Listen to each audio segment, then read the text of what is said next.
Dia pessoal, sejam todos bem-vindos. Eu sou o Júnior Pimentel. Você não chegou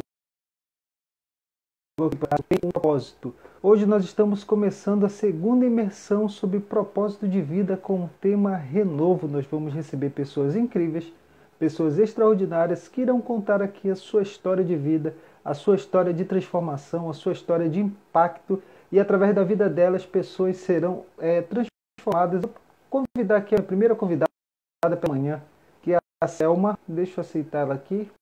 Já enviei o convite. Vamos entrar.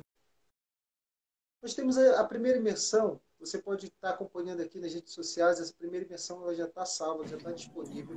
E aí, bom dia. A sua história de transformação. E aí, Selma? Bom dia, meu querido. Agora, bom dia. Glória a Houve Deus. algumas situações, mas vamos deixar de lado. Eu estou feliz em lhe receber aqui. Nós estamos aqui nessa segunda imersão sobre propósito de vida. E aí eu vou fazer a introdução aqui e já te passo. Amém. Olá, sejam todos bem-vindos. Eu sou Júnior Pimentel. Você não chegou aqui por acaso, tem um propósito. Nós estamos aqui na segunda imersão sobre propósito de vida, hoje com o tema Renovo. São pessoas que contam a sua história de transformação, sua história de impacto, aquilo que têm experienciado, aquilo que aprenderam, e elas compartilham conosco aqui essa história de transformação. E hoje, na abertura dessa segunda imersão sobre propósito de vida, eu vou receber uma pessoa incrível, a Selma Palachini. Ela vai trazer aqui um tema, vai trazer a história dela, vai contar coisas importantes. Então eu te convido também, você que está vendo agora e você que vai ver essa live depois, de seguir também ela, seguir o trabalho dela, seguir a mensagem que ela carrega, contribuir, agregar. Por quê? Porque essas histórias são histórias incríveis, história de transformação. Todos que estão chegando aqui, sejam bem-vindos. Compartilhe essa live com o máximo de pessoas possível. Compartilhe com o máximo de pessoas possível essa live. Eu só falou que está um pouco baixo, deixa eu aumentar um pouco mais aqui. Agora vê se está bem o som. E eu vou passar agora para a querida Selma, para ela se apresentar, falar quem ela é, de onde ela é, e depois ela vai começar a contar a história dela aqui. Eu vou fazendo algumas perguntas conforme eu vou vendo coisas importantes, interessantes, de impacto da vida dela. Fique à vontade, querida Selma Palachini. Obrigado, Júnior. Muito obrigado pela oportunidade, né, de estar aqui. Meu nome é Selma. Eu sou a filha mais nova de uma família de 3 irmãos. Eu me casei com 16 anos com o meu único e primeiro namorado, e eterno namorado. Eu tenho 2 filhos. Eu estou em Fátima do Sul, que é Mato Grosso do Sul. Eu sou paulista. Eu era auxiliar de enfermagem por 26 anos. E eu vou destrinchar um pouquinho a minha história nesse sentido. Eu conheci o Júnior, né? O grupo, né? Na verdade, 459. Foi uma porta que o Senhor abriu. E eu vou confessar, viu, Júnior, para você. Eu tinha muito medo de conhecer pessoas pela internet. Eu tinha uma van tabu, né? De que a gente poderia encontrar pessoas que não seria muito bom. E eu quero dizer que esse é meu primeiro desbloqueio. Foi tão poderoso, porque eu conheço um povo muito lindo que vai morar no céu comigo. E a internet, ela só facilitou essa história, né? Então, para você aí que vai assistir ou que está assistindo, que fala assim, esse negócio de internet é perigoso. É mesmo, é muito perigoso, porque você vai encontrar uma família que você já saiu de um metrô, tem um metrô cheio e a família começa a te impulsionar, assim, ó, você não tem opção de voltar mais para trás. Né? É um povo que realmente nos leva, nos encoraja a caminhar, né? Diante de uma onda que está aí e é necessário, tá? Então, eu sou muito grata ao Senhor por essa família 459, que nós estamos aqui por conta disso, né, Júnior? Eu te conheci por conta disso. E eu tenho uma história muito legal, né? O meu pai, ele ficou doente, eu tinha 6 anos de idade. Então, com 6 anos de idade, eu aprendi a fazer a barba do meu pai e ajudá-lo a dar banho. Porque eu era a filha mais nova e a minha família saía trabalhar, né? E eu precisei entender isso muito cedo. E teve 2 situações em casa que me marcam até hoje. Uma é a minha posição, que eu precisei aprender. E a outra é a posição do meu irmão do meio, que era o único homem, que era realmente o que poderia estar fazendo. E ele não tinha como fazer, ele não conseguia entender essa situação. e ele ficou revoltado, ele achou outro caminho para escolher, com amargura, com reclamações. Então eu fui marcada assim, Júnior. Ou eu fazia, ou eu tinha que esperar minha mãe à noite para fazer, para dar banho, para cuidar do meu pai. E minha irmã trabalhava fora para ajudar dentro de casa. E aí eu escolhi, na verdade, fazer. Mesmo sem saber fazer, eu escolhi fazer. E aí, quando eu aprendi essa frase, que foi o tema, né? Quem é bom em desculpa, não é bom em mais nada. Eu nunca tinha ouvido isso. E, na verdade, quando eu ouvi essa frase pela primeira vez, eu disse, uau, é isso que eu preciso continuar fazendo para a minha vida. Eu não posso continuar dando desculpas. Só que assim, com a minha vida familiar, foi muito legal, porque eu escolhi não dar desculpas. Mas em outras áreas da minha vida, eu aprendi a dar desculpas. E isso é uma coisa muito séria, porque realmente quando nós damos desculpa, nós não conseguimos fazer mais nada. Esse é o mistério do negócio. Porque é como se eu tivesse uma moleta que coloco debaixo dos braços e eu me apoio naquela desculpa e aí eu não consigo correr. Eu vou me arrastando, ou eu vou me empurrando, ou eu vou ficando esperando as pessoas me olharem com aquele olhar de coitadinha, com aquele olhar de misericórdia, né? Nem misericórdia, é coitadinha mesmo, né? Vira um vício, exatamente, Valéria, vira um vício. Exatamente. Vira um vício. E eu já tinha aquela história de coitadinha, né? Entre a família. Todo mundo ia, Júnior, para a escola e o pai ia na reunião. Meu pai nunca foi, né? Minha mãe também não ia por conta que tinha que ficar só trabalhando. Então eu me sentia, quando pequena, diferente, porque não tinha participação familiar na minha casa.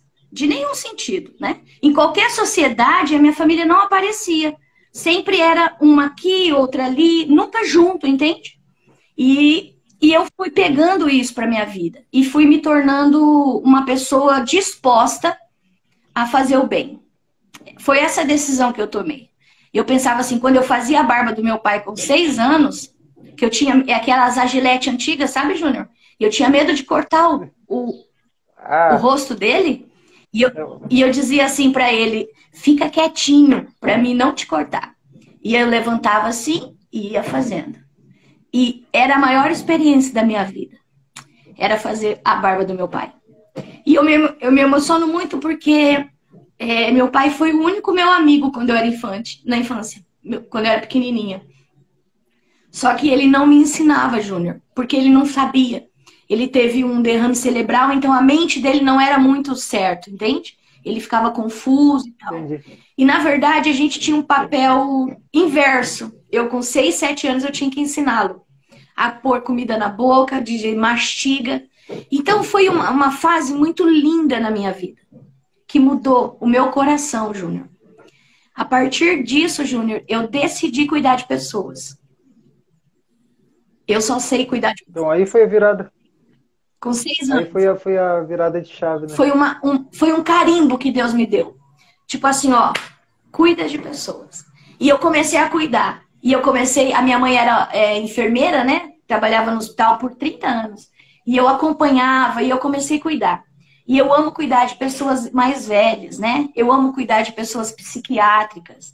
Na verdade, eu amo cuidar daqueles que as pessoas não querem mais. Eu amo ver essas pessoas. Essas pessoas que eu olho assim, quando ninguém tá olhando, eu falo, é essa que eu preciso cuidar. Foi essa que o Senhor me chamou para cuidar. E aí, Júnior, o que acontece? Com 15 anos eu começo a namorar, e aí eu me casei com o primeiro marido, o primeiro namorado que eu dei um beijo, eu me casei com ele, e nós fomos morar junto a princípio, né? E aí, com 18 anos, eu engravidei, e tive a Mariana. A Mariana é o nosso presente, né? A Mariana está terminando o doutorado. Agora, final do ano, para o ano que vem, ela termina. É a nossa princesa. E depois de 3 anos depois, eu tive o Matheus, que é o nosso milagre. Que o Matheus teve uma doença chamada fibrose cística. E com 1 ano e 8 meses, a gente descobriu. E o Senhor curou o Matheus. E aí eu conheci a Jesus. E aí a nossa casa houve salvação.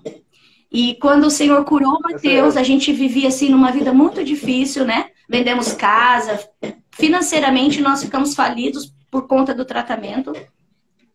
E um servente da escolinha, o irmão Dado, ele disse para mim assim: você precisa de Jesus, menina.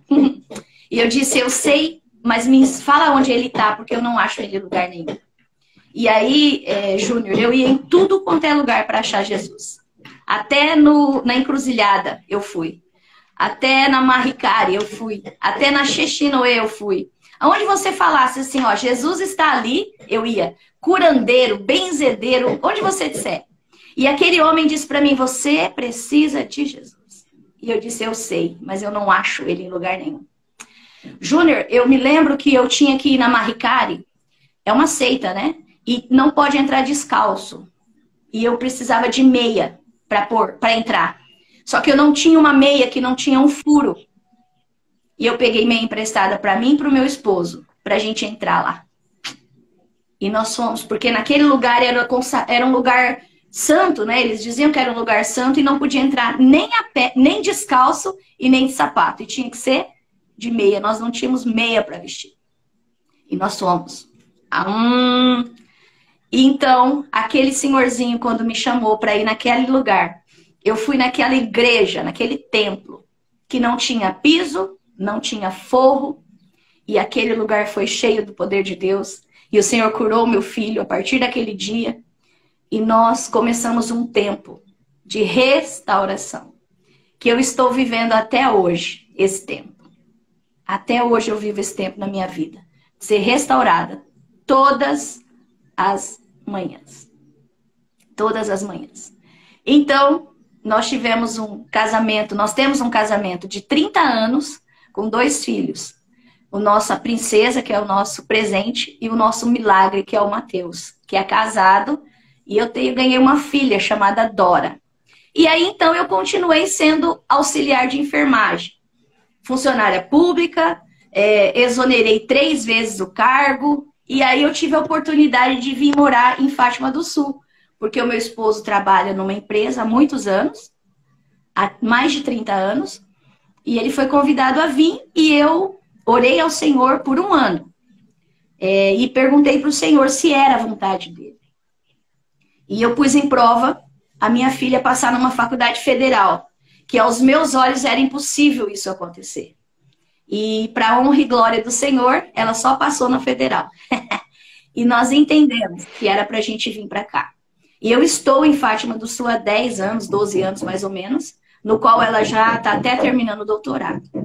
E sabe, Júnior, com o dinheiro da bolsa da faculdade, a minha filha comprou um apartamento. Ela mora sozinha, numa cidade do lado. E para você que acha que não vai ter dinheiro para os seus filhos estudarem, eu vou dizer uma coisa para você. Você não precisa ter dinheiro, sabia? Nós nunca investimos R$1 no estudo da Mariana. Nunca. Nem do Mateus. Porque nós estávamos no lugar que o Senhor queria que estivesse. E aí ela passou na federal.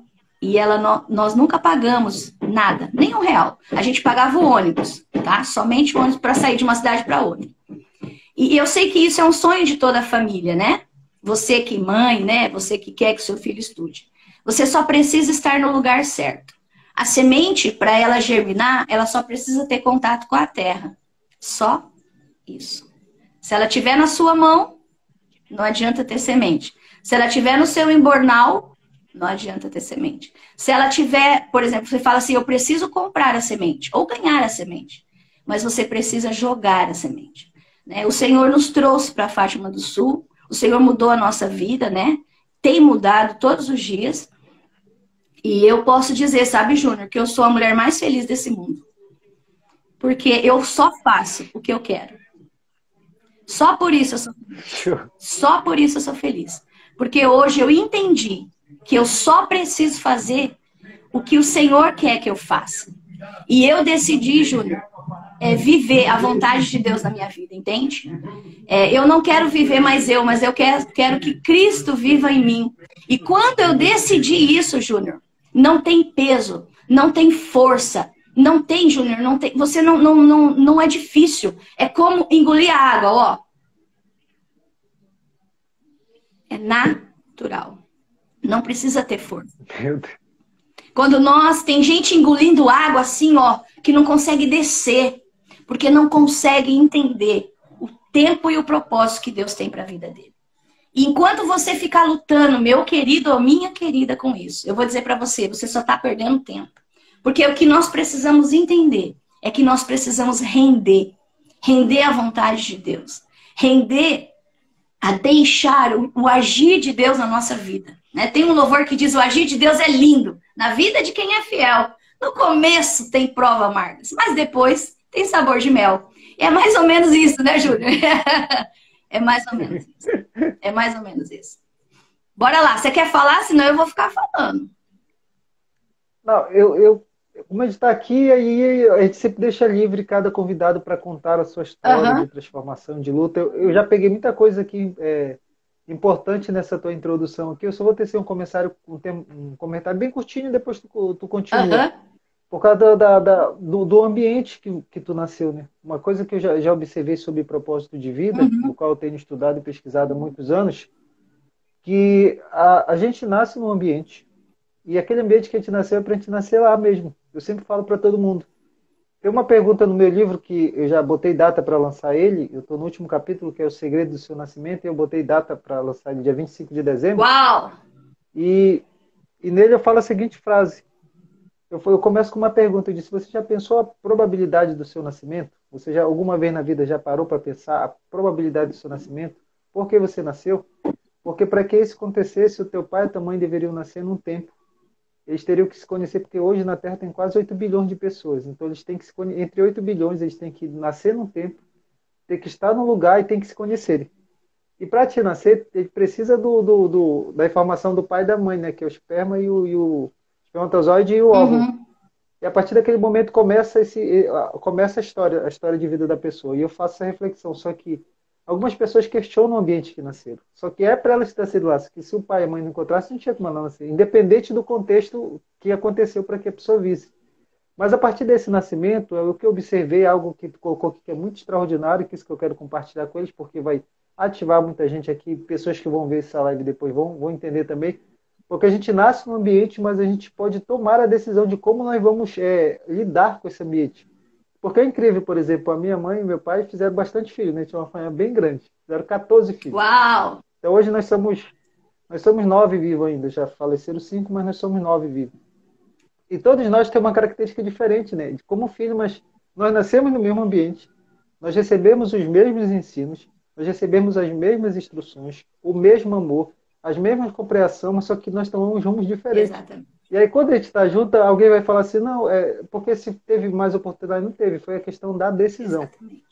A decisão que a gente toma dentro desse ambiente foi a decisão que, por exemplo, que tu tomou, Selma, que a gente coloca aqui para todo mundo que está nos assistindo e para as pessoas que têm filho também. Você está nesse ambiente, eu lembro muito de José, né? Ele estava no ambiente, os irmãos com raiva, com mágoa, mas ele tomou uma decisão diferente. Ele continuou diferente. Essa decisão dele de como lidar com a situação fez toda a diferença. E eu fiquei muito impactado assim, com a decisão que tu tomou. E essa decisão muito nova, ainda com 6 anos. E também esse gatilho que mudou na tua cabeça, né, no momento que tu estava amando ali, cuidando do seu pai. E aí despertou esse amor por cuidar de pessoas que de alguma forma precisam de ajuda. Sim. E de cuidado. Então, que vocês prestem bem atenção, anotem tudo que a Selma está falando. Eu já peguei, vou colocar aqui no caderno de noção, já peguei 3 códigos aqui. Glória a Deus. Depois eu já vou aplicar na minha vida. Já recebi uma resposta, já no primeira live já me esclareceu algo. Glória a Deus. Eu estava também pedindo direção. Tu soltou um código aqui, eu entendi. Amém. E agora vamos continuar aí. Pode continuar, Selma, fica à vontade. Então, Júnior, aí eu casei, tive os filhos, e aí a nossa vida começou a mudar através do milagre do Mateus, né? Mas uma vida muito, muito regrada, né? Assalariado. E a gente nunca teve desejo de empreender, né? De vender, alguma coisa nesse sentido. A gente só sabia, assim, que ganhava um tanto e tinha que gastar aquele tanto e ter aquela vida, né? Limitada. E eu confesso para você que isso nunca foi o meu... Eu nunca engoli isso, né? Eu entendi que eu precisava viver isso, mas nunca... Eu era grata, mas não me contentava, entende? muito obrigado, porque essa profissão não, você não fica parada, né? E assim, o Senhor foi muito bondoso comigo e Ele me deu algumas habilidades que faziam sempre diferença, né? Por exemplo, psiquiatria, feridas, né? Que é o meu forte, traqueostomia, colostomia, que é fezes, catarro. Isso são coisas Só. que pessoas não gostam muito disso, né? Então eu fui tendo uma referência diferente. Então eu tinha muito trabalho, né? Eu fazia a parte do posto de saúde, que é a saúde pública, mas aí eu tinha muito particular. E assim, eu era eu estava assim entre as melhores. Então assim, eu trabalhava pra caramba. Eu cheguei a trabalhar 16 horas por dia. E quando eu vim para Fátima, eu ganhava mais de 6 mil reais. E eu vim para cá para o meu esposo ganhar 2.500 reais. E eu ficar desempregada. Então, assim, era impossível, né? Só que o que eu pensei, né, Júnior? E o que eu acho que você devia começar a pensar? O dinheiro que você ganha, ele não é, entenda bem o que eu vou dizer, ele não é o que você realmente precisa quando você está em família. Entende? Por quê? Que foi? Calma aí, deixa eu digerir. É, Que frase, hein? o dinheiro, Repete ele aí. não é importante quando você está em família. Porque a família, Júnior, ela vem em primeiro lugar. Do que o teu dinheiro, do que a tua fama. Eu estava no auge da minha fama, tá? Há 10 anos atrás, há 12. Eu estava no auge mesmo. Eu estava. A Johnson queria me contratar para curativo. Eu estava assim, nos top da minha regiãozinha lá. E aí vem a proposta de vir embora, né? E eu pensei assim: eu não tive uma família que eu gostaria que tivesse, mas eu quero ter uma família que eu quero. Eu tenho a decisão de não é porque eu não tive que eu não tenho como não ter. Eu tenho como ter. Eu tenho essa escolha de ter. Então, talvez você está no segundo, no terceiro casamento, você está dizendo assim, ó, eu não tive uma família. Eu vou dizer para você nessa manhã, você pode ter, se você quiser. É questão de escolha, entende? É questão É muito de, forte. é, que- Esse é muito forte. Que códigos são esses? é questão É de muito forte. Acho que eu não vou aguentar até o final da live, não. É questão de você enfiar sua mão no bolso ou enfiar sua mão no embornal e jogar a semente como uma prioridade, dizer eu vou plantar isso para minha vida. Entende, queridos? Nós precisamos entender isso, que nós escolhemos. Quando o Senhor deu para o Adão no Éden o livre-arbítrio, eu posso parar de dar desculpa e começar a fazer alguma coisa. É simples assim. A desculpa, ela me afasta de fazer alguma coisa. Então, enfia sua mão nesse embornal aí e lança essa semente. A sua semente é restaurar a sua casa. Em nome de Jesus, faça isso. A sua semente é restaurar a vida do teu filho. Meu Pai eterno, que privilégio que você tem hoje de enfiar a mão no seu embornal e dizer, eu lanço essa semente hoje, no nome de Jesus. Sabe, Júnior? E aí a gente começa a viver um novo tempo, né? Eu desempregada e olha como é engraçado. Júnior, eu nunca cuidei de casa. Nunca, desde os 6 anos de idade, eu nunca cuidei de casa. Por quê? Porque eu fiquei à disposição do meu pai. Então eu não sabia fazer a comida, eu não sabia limpar a casa, eu não sabia fazer essas coisas. E eu vim para Fátima do Sul e eu me lembro que eu li no saco de arroz como fazia o arroz. Mas no saco de feijão não está escrito como faz o feijão. Você sabia disso? E eu pus o pacote todo de feijão dentro da panela, enchi de água, não colhi o feijão. E aí virou um negócio muito estranho. E aí eu fui na vizinha do lado, né? E disse, Valdete, o que aconteceu? Aí ela disse, como você fez isso? E eu disse, eu joguei tudo dentro, igual eu fiz com o arroz. Ela disse, não, minha querida, não é assim. E aí a primeira coisa que eu aprendi em Fátima do Sul foi cozinhar feijão com a minha vizinha Valdete. Que Deus me deu o privilégio de andar com ela. Pouquíssimo tempo. E ela descansou no Senhor. E eu ganhei a vida dela para Jesus. Aprendi a cozinhar feijão. Fui aprender a limpar a casa. Pensa numa mulher que é excelente em limpar a casa. Eu não sei por onde começar, tem umas regras, eu não sei nada disso. Porque eu nunca precisei fazer. Porque eu ficava só cuidando de pessoas. Me dê um paciente que eu vou entrar, vou dar banho, vou trocar, vou cortar cabelo, cortar unha, vou fazer a barba, deixar cheiroso, passar talquinho, fazer curativo. Mas a casa não era o meu forte. Nunca foi. E aí, nesse tempo aqui, Júnior, eu aprendi essas coisas. Hoje eu sou um pouco melhor. Quem me conhece sabe disso. Não sou muito boa em cozinha. Não sou muito boa em cozinhar. Porque eu nunca precisei fazer. Mas aí eu precisei aprender. E aí foi muito pesado para mim. Porque eu não gostava. Eu não fazia, então eu não gostava. E quando eu comecei a fazer, eu comecei a perceber que todos os dias é a mesma coisa ser dona de casa. E ficou pesado para mim. E aí, Júnior, eu tenho 4 hérnias no pescoço. 4 hérnias cervical. 4 hérnias? 4 hérnias. E eu fui operar 4 vezes. E não deu certo. Nenhuma das vezes.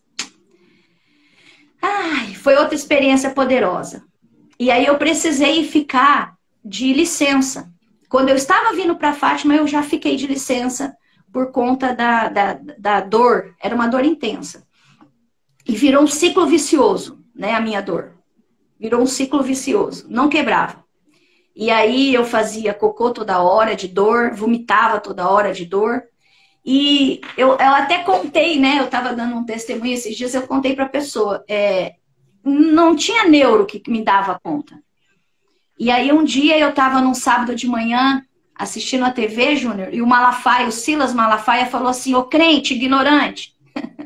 Eu olhei e falei: sou eu. Ele falou assim: você não tá boa? Tá com depressão? Por que não vai no psiquiatra?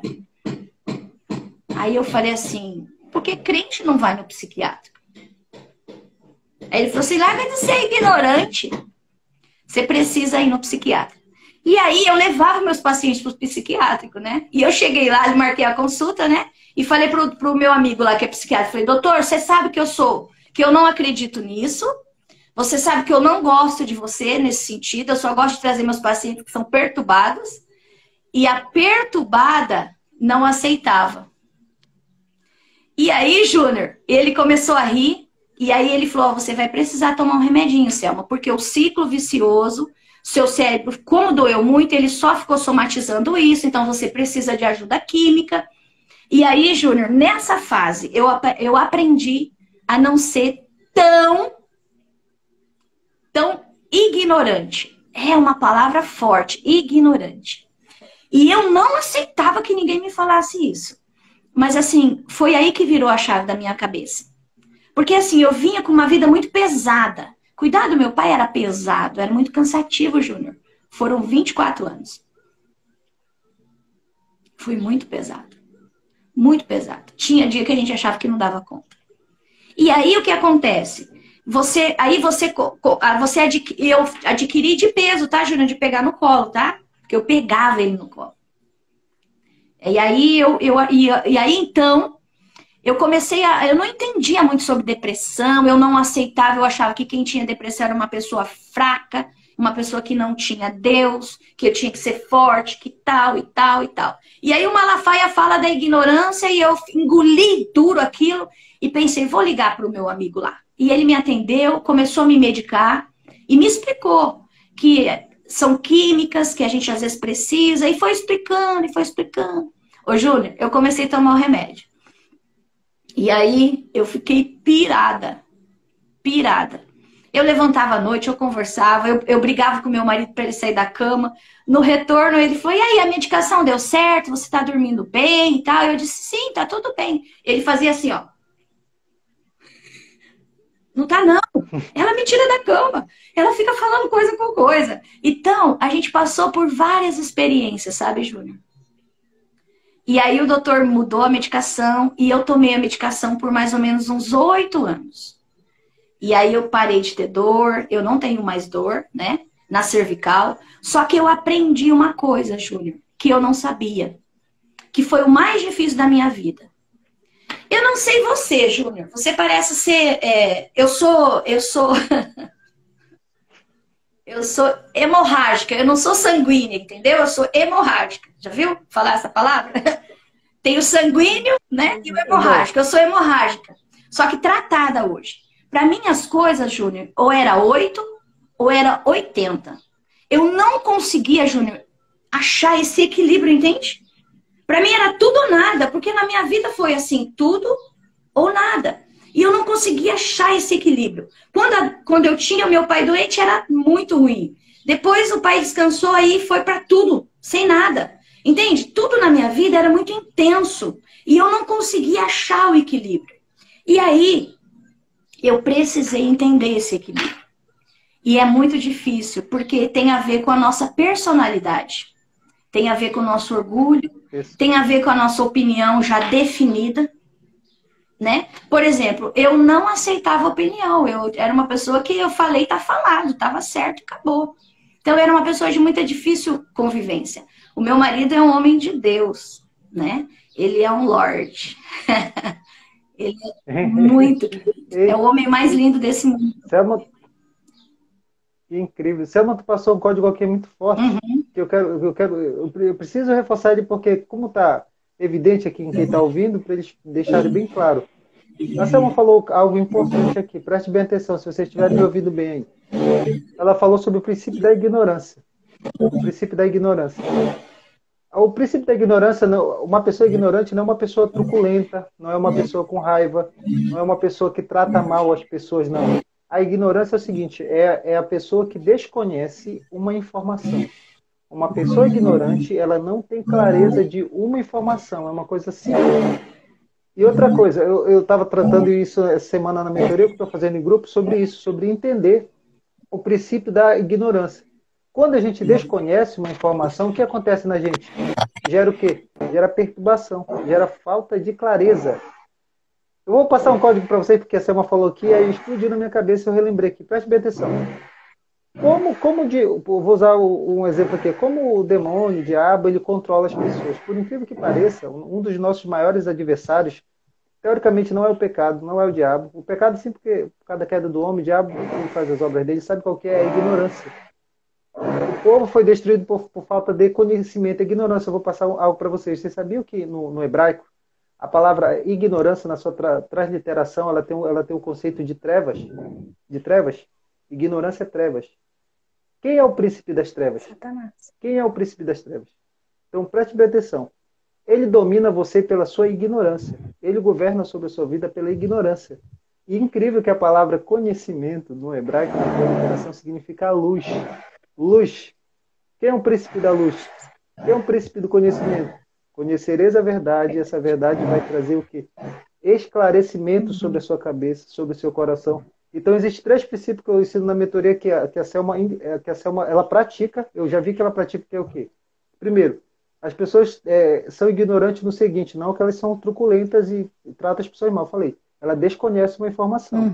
Uma vez que ela desconhece a informação, ela vai para o segundo princípio básico. Qual é o segundo princípio básico? De ter clareza de como nós somos e de como nós funcionamos. Se você tem ignorância e você não entende como você funciona, como você é, como você foi estruturado, por exemplo, eu passei um exercício para o pessoal fazer na mentoria, é o seguinte, estude os 5 sentidos. Entenda como é que funciona o seu olho, o seu ouvido, sua boca, seu nariz e seu tato. Isso são coisas básicas. E aí, uma vez que a gente tem clareza das informações, como a Selma teve, e ela fez esse tratamento, que ela colocou algo muito importante aqui para a gente, por isso que eu estou ressaltando, uma vez que eu entendo quem eu sou, como eu funciono, aí, por exemplo, o princípio de depressão, o organismo ele altera. E tem substâncias que o nosso organismo produz de forma natural. Sim. Então a pessoa vai lá, ela toma um remédio para desligar ela, e aquele remédio recompõe aquela substância que o próprio organismo produz, mas que por causa da depressão, da angústia, a pessoa não está produzindo aquilo. Então, assim, essa tua experiência de transformação e de mudança, ela é muito forte. Pessoas que estão ouvindo essa live aqui vão entender isso. Pessoas que você que está vendo essa live depois aqui nas redes sociais, entenda esse é um princípio muito importante. Procure conhecer. Não se apegue no princípio da ignorância. Entenda que, tem aqui uma declaração muito forte. Pode continuar. Então, aí, Júnior, eu queria colocar uma frase, né, que o Henry Ford falou. Ele dizia assim, os obstáculos são aquelas coisas que eu crio quando eu tiro os olhos do meu alvo. Obstáculos São Você veio preparado, você tá cheio de... obstáculos são aquelas coisas que eu crio quando eu tiro os olhos do meu alvo. Na verdade, assim, Júnior, tudo está na questão da nossa mente, né? Se eu mudo o meu pensar, eu mudo o meu agir. Se eu mudo o meu agir, eu mudo o meu falar. Se eu mudo o meu falar, eu mudo o meu andar, né? A Selma é a mulher das frases, hein? Só frase de... Eu tô impactado aqui. É que eu vivo, né, Júnior? Eu vivo. Eu vou rever essa live depois. Eu mesmo vou rever essa live. Glória a Deus. E assim, quando eu fiquei assim nesse tempo de depressão e tal, eu não entendia muito. Eu sabia que eu precisava de ajuda, mas como é que eu vou ser ajudada se eu sempre ajudei pessoas? Entende? E aí havia, né, a ignorância e aí havia o orgulho, que é um outro fator muito forte na vida do ser humano. E eu aprendi, né, Júnior, que o orgulho, ele é como um mau hálito, né? Eu não sei se você já conversou com alguém que tem mau hálito, e aí você está de frente com a pessoa e a boca da pessoa está fedida, e você não tem coragem de dizer para a pessoa que ela está com mau hálito. Aí alguém te chama do lado, aí você vai lá, você fala, menina do céu, pensa como aquela pessoa está com mau hálito. Você fala daquela pessoa, mas você não fala para aquela pessoa. E eu louvo a Deus, sabe, Júnior, que Deus sempre colocou pastores muito queridos na minha vida. E um dia eu tive uma discipuladora e ela começou a tratar isso no meu coração. Ela disse, irmã, você já começou a pensar nisso? Que o seu orgulho tem impedido você de crescer? Putz, orgulho eu? Onde já se viu? Quem ela pensa que é? Pensa na raiva que eu fiquei dela. E eu quero dizer para você que está ouvindo, talvez o seu orgulho está impedindo você de crescer. O meu orgulho me impedia de crescer, entende? Ele me limitava. Ele me limitava.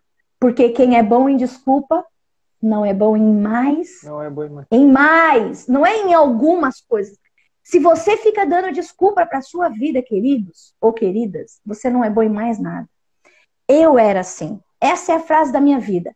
Júnior, sabe por que eu fui para Jesus? Por causa de um versículo que dizia assim, ó, vinde a mim, todos os que estáis cansados e oprimidos, e eu vos aliviarei. Eu era tão cansada e tão oprimida que quando eu ouvi esse versículo, eu disse, essa é a palavra da minha vida que eu preciso. Eu preciso ser aliviada. E eu preciso que tire essa opressão de cima de mim.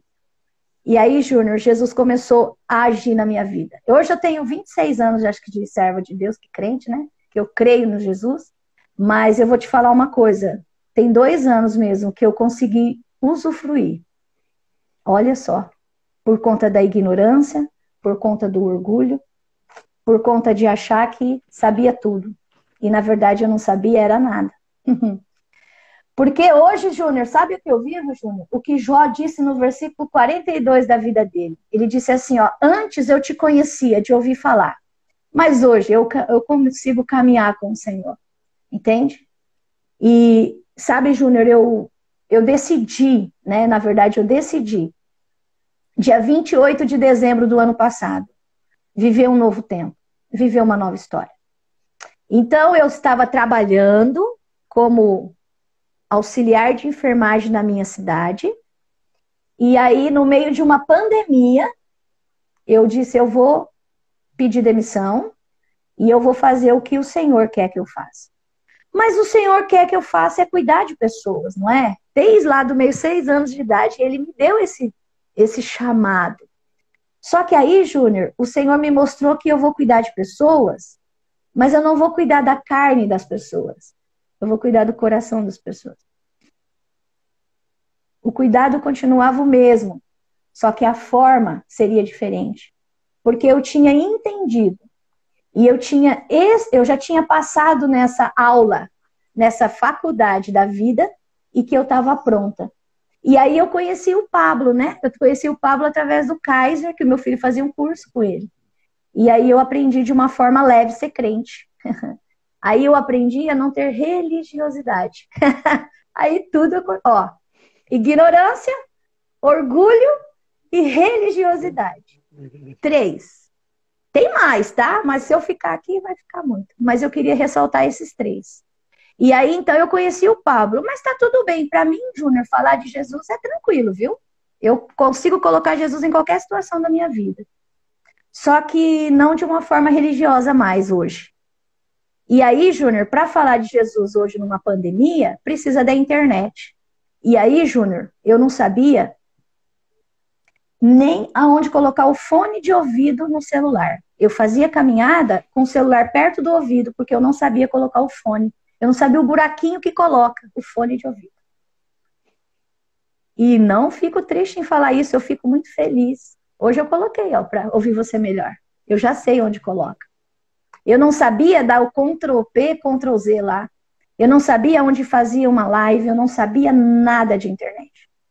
Porque você entra numa unidade básica, é um programa, você liga o botão e o programa vem, você alimenta e acabou. E o Pablo, ele teve ele teve uma importância muito grande na minha vida de desafios. Eu tenho 45 anos hoje.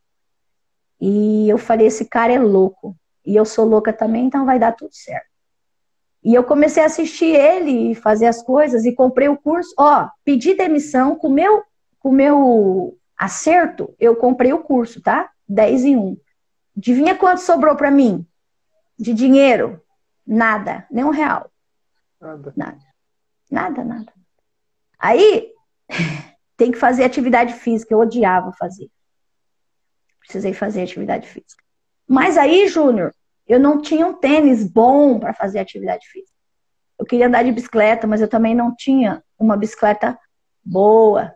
E talvez você fale assim, não tinha, Selma, e hoje tem? Não tenho, ainda não. E sabe por que eu quero enfatizar isso? Porque quem é bom em desculpa, ele não é bom em mais nada. Eu vou fazer uma live dia 28 de dezembro, com meus 3 tênis furado. Um dá para andar de bicicleta, porque ele corta o calcanhar. O outro tem um furo embaixo, que se andar na água, ele molha. E o outro. E todos os dias, Júnior, todos os dias. E eu não falo isso para que alguém tenha dó de mim para me dar outro tênis, não, porque hoje eu já posso comprar outro.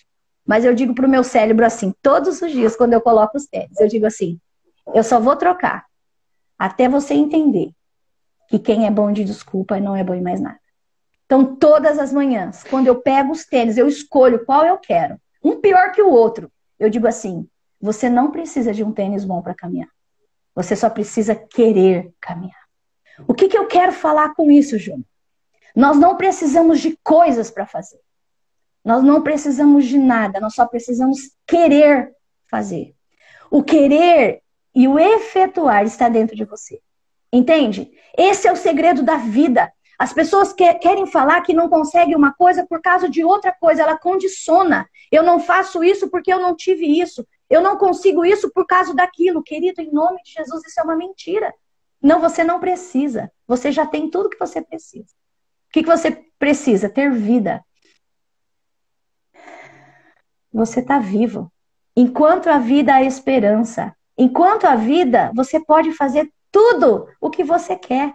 Eu faço tudo o que eu quero. E quando eu falo isso para as pessoas me veem às vezes como prepotente. E eu digo, se ela soubesse quem eu era, ela não vai entender assim mais. Mas como eu não me preocupo no que as pessoas pensam de mim, né, Júnior?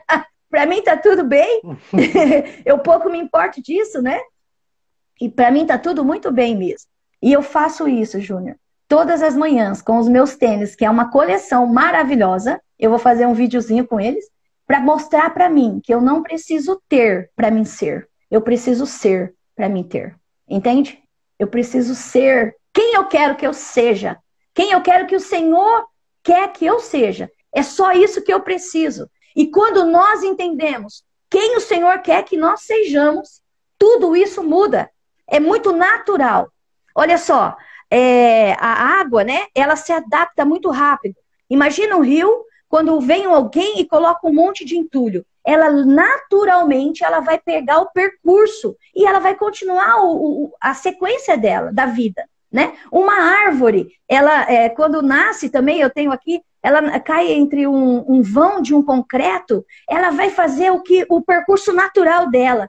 E o ser humano, que é feito para governar qualquer empecilho da vida, ele começa a criar desculpas. e aí ele acaba não sendo bom naquilo que ele foi chamado. Então, a minha palavra, né, no sentido de que pare de dar desculpa. Pare. Quando você pensar em dar uma desculpa, você não chegou no horário ainda, por quê? É porque o ônibus atrasou, vai correndo, chega no horário, faça alguma coisa. Gente, acorda para a vida. Você imagina se Jesus chegasse atrasado na cruz? O que seríamos de nós? Já imaginou se Deus tivesse atrasado e dizer, eu entrego o filho, você lá para aquele povo? O Senhor não chega atrasado. Nós também podemos não chegar atrasados se a gente quiser. Entende? Então, a escolha da vida somos nós que fazemos. E aí eu fico me condicionando a dar desculpas e sempre colocar a responsabilidade no outro. Ou na vida que teve dura, na família. Não, a responsabilidade é minha. A responsabilidade é minha. O controle da minha vida, Júnior, está na minha mão. Só que eu decidi entregar na mão do Senhor. Aí o negócio foi diferente. Entende? Eu só sou passageiro desse ônibus, que ele dirige a minha vida. Ele dirige a minha família, ele dirige a minha casa, porque eu decidi entregar a minha vida ao Senhor e viver o caminho dele. Então, Júnior, uma coisa que eu sempre busco vigiar no meu coração é em relação a confiar, né? É muito difícil confiar em alguém que a gente não enxerga, né? Como é que a gente confia em Deus se a gente não vê Deus, né? Aí a gente começa a falar que Deus é como o vento, a gente não vê, mas sente, né? É uma expressão bem legal. Só que tem uma coisa, Júnior, quem confia não para. E quem desconfia não faz. Então, quem confia, ainda que você não vê, você não para. Por exemplo, quando acaba a luz na sua casa, você sabe aonde estão as coisas da sua casa. Mesmo que não tenha luz, você vai devagarzinho, alisa a parede, vai indo. Você imagina onde tem a vela ou a luz de emergência e você não para. Mas quem desconfia, ele não consegue fazer nada. Então, queridos, o desafio para o seu dia chamado hoje é confie no Senhor de todo o seu coração. Sabe por quê? Porque ainda que estiver escuro, você não vai parar. Porque quem confia não para. E quem desconfia não faz. É simples, é muito simples, né? Então, o nosso tempo é hoje, né? Nós precisamos entender e viver hoje. Nós precisamos escolher hoje, né? O nosso maior desafio, que nós somos roubados todos os dias, é que o Satanás, ele quer nos roubar hoje. Ele quer nos roubar agora, né? E como o Henry Ford falou, né? O obstáculo são aquelas coisas que eu tiro o olho do meu alvo. E aí ele não é mais um alvo, aí ele se torna um obstáculo. Né? Então não tire o olho do seu alvo. O seu alvo é família? Não tire o olho dela. O seu alvo é a vida sentimental? Não tire o olho dela. Porque quando você tira o olho, vai criar obstáculo. Entende? É muito simples. É muito simples. A questão está no nosso olhar, né? Eu tenho que olhar para aquilo que faz o quê, Júnior? Para aquilo que me traz esperança. Entende? Eu não sei como é que está a sua esperança hoje, né? Eu não sei. Eu sei que eu estou irradiante de esperança. Porque eu tenho entendido que o melhor ainda está por vir. O melhor de Deus ainda está por vir. E às vezes a gente fala ainda, dá a impressão que vai demorar, né, Júnior? Ainda vai acontecer. Queridos, não. É maravilhoso o tempo de Deus, porque o ainda de Deus, às vezes é no nosso piscar de olhos, né? Deus, ele é muito generoso conosco, sabe, Júnior? Deus, ele faz infinitamente aquilo que nós pensamos ou sonhamos. Quando eu olho para a minha vida hoje, eu vejo a minha família estruturada. Eu vejo o meu filho, eu vejo a Mariana, o Matheus, eu vejo a minha família, eu vejo pessoas chegando na minha casa exatamente com os obstáculos que eu vivia e eu digo, uau, Deus fez em mim para depois ele fazer através de mim. Isso é privilégio. Eu quero dizer, a Bíblia diz assim, que aonde o pecado abundou, superabunda a bênção, né? E é exatamente isso. Eu vivo isso, viu, Júnior? Eu vivo isso todos os dias. Quando chega um casal sentado aqui e a gente começa a conversar e eu olho para o meu marido e a gente dá um sorriso e a gente diz assim, a gente dá uma piscadinha ou põe a mão na perna um do outro e diz, éramos nós. Olha o que Jesus já fez. Então nós não conseguimos parar. Sabe o que nós fizemos em casa, Júnior? Nós temos uma mesa de sinuca. Eu jogo sinuca, tá? Que legal. E sabe o que eu faço? Meu marido gosta, né? E como ele trabalha ainda um tempo grande, a gente joga à noite. Quando ele chega, a gente tira um momento e vai conversando. E a gente gosta de muita gente na nossa casa. A gente traz muitos casais. E a gente vai jogar sinuca junto. Sabe por quê? Depois a gente serve o jantar. Porque na sinuca, ô Júnior, a gente percebe onde o casal tem dificuldade. Por exemplo, o marido fala para a mulher assim, ó, bate naquela bola.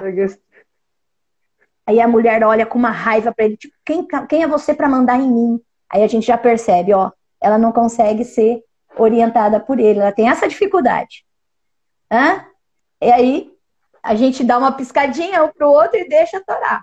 E geralmente a gente deixa o casal ganhar. Porque a gente quer ganhar o coração. Essa é a nossa linguagem. A gente sempre deixa o convidado. Você achou? Já tá agendada essa sinuca aí para conhecer o teu esposo e jogar essa sinuca com ele. Você vai ter que vir com a sua namorada, com a sua esposa, hein? Vou ter que arrumar, tá em processo ainda. Ah, não, mas ela já tá separada. Você só não achou ela ainda, né? Ou já achou? Não, na verdade... Não, eu tô começando a baixar o download. Uau, então já é. É a tampa e a panela, você sabe, né? A ideia é disponibilidade, né? Decisão. Né? Eu tô muito tempo solteiro, só me dedicando à questão de propósito de vida, mas é necessário, já chegou o tempo, é necessário, então eu já tô qual é a palavra? É disponível. Uau, não fala isso pra mim que eu sou casamenteira, Júnior. Eu sou mulher de amar mulher pro outro. Não fala isso, você vai me dar, olha, meu Deus do céu. Meu Deus do céu. Então, o que acontece? Eu quero agradecer a você, a sua história. Nós estamos aqui encerrando, eu quero que você faça suas considerações. E também eu quero avisar algo pro pessoal aqui. Já vou pedir pro pessoal bater um print. Sim. Depois das considerações da Selma, aí eu vou tirar os comentários aqui para vocês baterem um print. Aí vocês vão me marcar lá, @JúniorPimentel e o da Selma. Vocês vão marcar a gente no story e vocês vão colocar lá que vocês estão na imersão Propósito de Vida. Vocês estão participando, que a gente vai repostar. E aí quando acabar aqui a célula, a palestra aqui da Selma, eu vou salvar aqui no IGTV, é coisa de 5 minutos, 7 minutos, que é o tempo que eu salvo, e compartilho os comentários no Stories. Eu já volto com a Ana, trazendo a história dela sobre restaurando vidas. Mas hoje nós estamos aqui com a história da Selma, que ela está falando quem é bom em desculpa. Não é bom em mais nada. Não é bom em mais nada. E ela despertou, gente, ela despertou um monte de código. Eu peguei aqui pelo menos uns 7. Amém. Glória a Deus. Código aqui, Glória a Deus. Tudo anotadinho aqui. Hoje vai ser o dia dos códigos. Eu quero agradecer, faça suas considerações finais, deixa aí o último código pessoal, antes deles tirarem o print daí. Amém. Dar errado pelo percurso, corrigir, avaliar e fazer dar certo. É simples assim. Dar errado faz parte do percurso. Corrigir, avaliar e fazer dar certo. Mas pare de dar desculpa. É simples assim. Como é essa frase, não? Dar errado pelo percurso faz parte. Corrigir.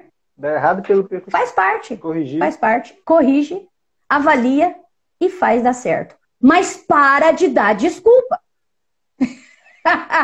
Porque, Júnior, a gente é criado a fazer certo. Isso não é verdade. Entende? Isso não é verdade. O perfeccionismo... eu preciso falar isso. O perfeccionismo te impede de fazer. Tá? Então, você que é perfeccionista, ele te impede de fazer. Por quê? Porque o errado faz parte do percurso. Nós só precisamos corrigir, avaliar e fazer dar certo. Entende? Então, o perfeccionismo nos impede, né? Eu era perfeccionista, por isso que eu tinha dificuldade de fazer. Porque se desse errado, eu não ia concordar, por causa do orgulho, por causa, né? Enfim, daquelas coisas todas. Então, é isso aí, tá bom? O pessoal o pessoal tá gostando, o pessoal gostou. Pessoal, eu vou deixar salva a Amém. live aqui, depois eu vou subir Ó, tá na pedindo. plataforma vizinha. Repetir aí, ó. Pode repetir. Eu vi aqui. Dar errado faz parte do percurso. Corrigir, avaliar e fazer dar certo. Mas pare de dar desculpa. Eu vou te pedir até um favor com relação a isso. O pessoal vai bater um print aqui, eu vou salvar o vídeo e tu coloca essa frase lá nos comentários também, porque eu vou lá, vou fixar e todo mundo vai lá e deixa o seu comentário. Tá. Eu vou tirar aqui rapidinho para o pessoal bater o print. Só um momento, pessoal. Vou tirar aqui os comentários. Desativar os comentários. Quase eu desativo a live sem querer. Então, pessoal, bata um print aí. Vamos lá dar um sorriso aí. Selma, te prepara. Bate o print aí. Glória a Deus. Glória a Deus. Bate o print aí. E eu tenho uma missão. Ela acabou de entrar aqui, mas eu senti clareza de algo. E eu vou lhe dar essa sugestão com muito carinho, muito amor. Selma. Aqui na live que você tá, eu tive uma clareza que tu deve conectar a Rita. Ah, sim! A Rita acabou de entrar. Amém. Eu fiz uma live com ela. Então, Rita, você tá aí. Rita, você tá aí, Selma. Eu tive uma clareza muito forte sobre o propósito de vida com vocês duas. Amém. Conecta. Amém. Rita, conecta, Selma. Selma, tua missão. Amém. Todo mundo que chega aqui, todo mundo que entra na live, eu dou uma missão. Uau, fechou. A tua conexão com a Rita, Amém. Existe um projeto e um propósito muito grande para essa nação. Conecta ela. Amém. Eu recebo. Vocês, no processo do propósito, vocês têm uma conexão que vai agregar muito. Amém. Glória a Deus. É o meu desafio. Amém. Tá aceito. Conecta nela. Fechou. Tá aceito? Fechou. Eu vou salvar aqui, deixo o comentário de vocês lá e daqui a 5 minutos, 7 no máximo, eu estou de volta já e recebendo a Ana, que ela vai contar a história dela sobre restaurando vidas. Tchau, tchau. Amém. Beijo, Júnior. Deus abençoe, Selma. queridão. Uma honra. Tchau, tchau. Toda tchau. minha. Tchau.